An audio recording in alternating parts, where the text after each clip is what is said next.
Assalamualaikum warahmatullahi wabarakatuh, dan salam sejahtera untuk kita semua. Sebagai pesepeda pemula, tanjakan bisa terlihat tampak keras dan bahkan luar biasa. Tapi tidak perlu menghindari rute yang mencakup beberapa tanjakan hanya karena kita seorang pesepeda pemula.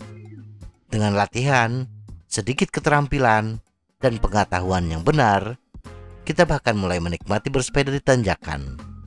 Jika kita ingin menjadi lebih baik dalam menaiki tanjakan dengan sepeda kita perlu menggunakan strategi yang tepat untuk cadence, momentum, postur, pernapasan, giring, dan pengisian bahan bakar kita. Mengetahui tips terbaik tentang cara mendaki tanjakan akan membantu kita mendapatkan kepercayaan diri dan kemampuan yang kita butuhkan untuk mencapai puncak. Mendaki bukit membutuhkan lebih dari sekadar kekuatan kasar. Ini juga bagian keterampilan yang dapat kita pelajari dan praktekkan. Jika kita ingin menjadi lebih baik dalam mendaki, berikut ini 4 tips bersepeda di tanjakan yang bisa kita coba.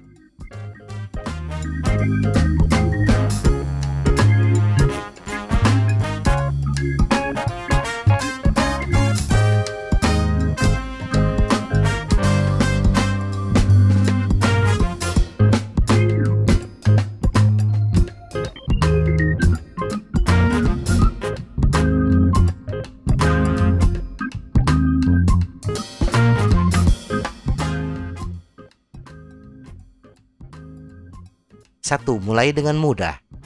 Hindari masuk ke zona merah terlalu dini pada saat bersepeda di tanjakan. Bila kecuraman jalur masih rendah, jangan terburu nafsu untuk menghabiskan tenaga kita. Padahal di depan masih ada tanjakan curam yang lumayan panjang. Kesalahan umum ketika di tanjakan adalah mengerahkan tenaga habis-habisan terlalu dini. Jika kita mulai terlalu kuat, kita akan lelah sebelum mencapai puncak. Kaki dan paru-paru kita akan terbakar, membuat kita terengah-engah saat tubuh kita mencoba untuk mengimbanginya. Mulailah dengan mudah, dan kemudian kita akan memiliki sisa tenaga untuk mendorong lebih keras saat mendaki puncak, khususnya dengan mengerahkan sumber energi anaerobik kita.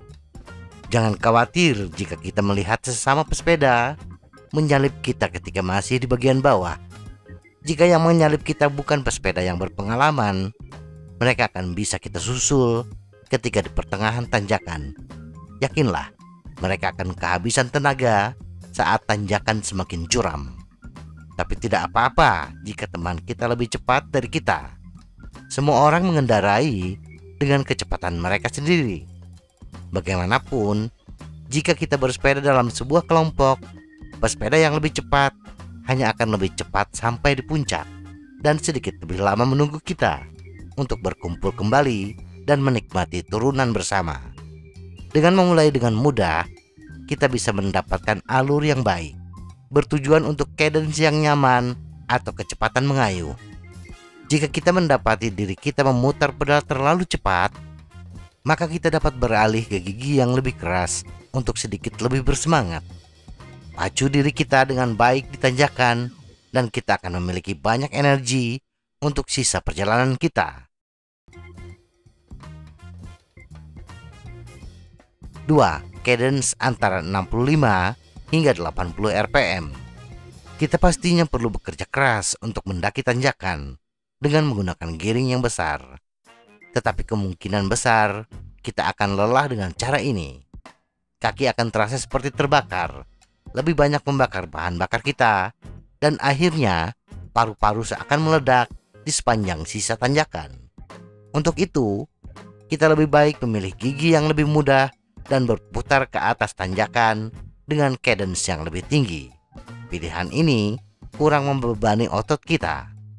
Cadence rendah dapat menyebabkan kelelahan, dan semakin banyak tanjakan yang kita daki, semakin sulit untuk pulih dari perasaan goyah dan lemah itu. Semakin kita dapat berputar dengan mudah di sepanjang tanjakan, maka semakin banyak tanjakan yang dapat kita atasi dalam satu perjalanan. Pertahankan cadence yang wajar antara 65 hingga 80 rpm. Tentunya, ini menjadi cadence yang lebih rendah dari biasanya. Tetapi hindari mendorong gigi besar pada cadence yang sangat rendah. Antisipasi bagian yang curam terlebih dahulu dengan masuk ke gigi yang lebih rendah sebelumnya.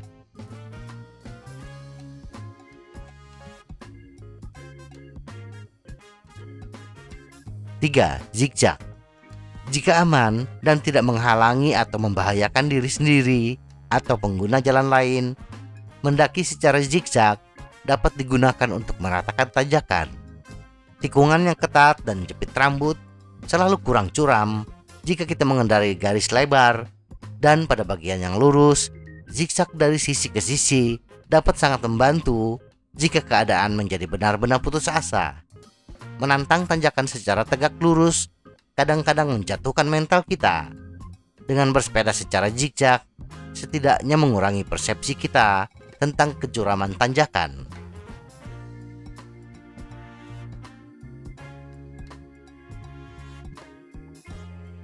4. Tetap duduk. Jika memungkinkan, tetap duduk. Simpan bersepeda dengan cara berdiri di atas pedal untuk tanjakan yang sangat curam dan bagian yang paling curam. Jika kita memiliki persneling yang cukup rendah untuk memungkinkan kita tetap duduk, tekuk siku untuk menjatuhkan dada ke arah stang. Ini akan mencegah roda depan kita tidak berbobot, sambil tetap menjaga bobot pada roda belakang kita untuk traksi. Namun pada akhirnya, pendakian yang benar-benar kasar kemungkinan akan memaksa kita keluar dari sadel. Jika basah atau permukaannya buruk, kita harus menghindari beban terlalu jauh ke depan, atau roda belakang kita bisa berputar. Jaga berat badan kita kembali melayang di atas sadel. Menjaga agar pedal kita tetap halus, tidak berombak, juga akan membantu mempertahankan traksi. Bersepeda gunung sangat baik untuk mengembangkan pemahaman tentang hubungan antar posisi tubuh, teknik mengayuh, dan traksi. Terakhir, hindari goyangan sepeda yang berlebihan dari sisi ke sisi, karena hal ini akan membuang energi dan mengurangi traksi. Semoga informasi ini bermanfaat. Tetap sehat, salam goes.